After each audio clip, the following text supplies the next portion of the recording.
नवरात्रि में भूलकर भी ना करना ये 5 काम, वरना जिंदगी में आफत आ जाएगी। माता की भक्ति करने से पहले ये बातें जान लेना आपके लिए बहुत जरूरी है। माँ की कृपा पाने के लिए 5 कामों से दूर रहें तो खुद महसूस करेंगे भक्ति की शक्ति।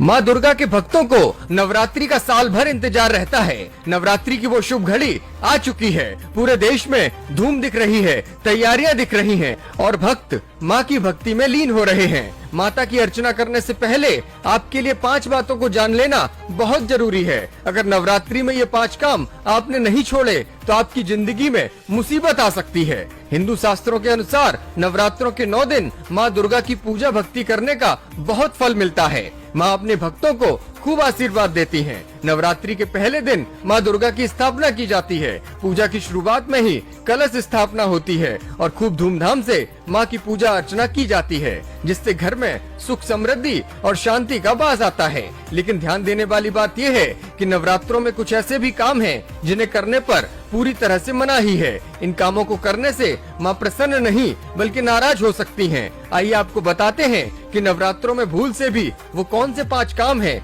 जो नहीं करने चाहिए। 9 दिन घर को अकेला न छोड़ें। जी हाँ, नवरात्र के पहले दिन जब से आप माँ की पूजा अर्चना करते हैं, कलश स्थापना करते हैं, तब से लेकर 9 दिन तक घर को कभी अकेला नहीं छोड़ना चाहिए। साथ ही दिन में कभी नहीं सोना चाहिए। नवरात्र में बेटियों को खुश रखें। वैसे भी हिंदू धर्म में कन्याओं को ऊंचा दर्जा दिया गया है। रही बात नवरात्रों की, तो इन 9 दिन तो कन्याओं को देवी का स्वरूप माना जाता है। इसलिए इन दिनों में कन्याओं को खुश रखना चाहिए। किसी भी कन्या का अपमान गलती से भी नहीं करना चाहिए। बाल कटवाने से बचें। ये भी बताया गया है कि नवरात्रों में बाल नहीं कटवाना चाहिए, चाहे स्त्री हो या पुरुष। साथ ही पुरुषों को दाढ़ी मूछें भी नहीं बनवानी चाहिए। इसके अलावा स्त्री पुरुष दोनों को नाखून भी नहीं काटने चाहिए। लड़ाई झगड़े से दूर रहें।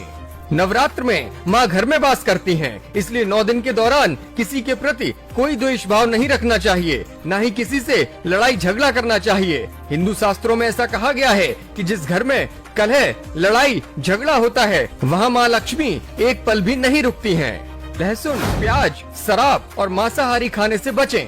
नवरात्रों में हर किसी को सात्विक भोजन ही करना चाहिए। शास्त्रों में प्याज, लहसुन को तामसिक भोजन की श्रेणी में रखा गया है। साथ ही सात्विक भोजन खाने से आपके व्यवहार में भी मधुरता आती है। इसलिए प्याज, लहसुन, शराब और मांसाहारी भोजन का त्याग कर देना चाहिए।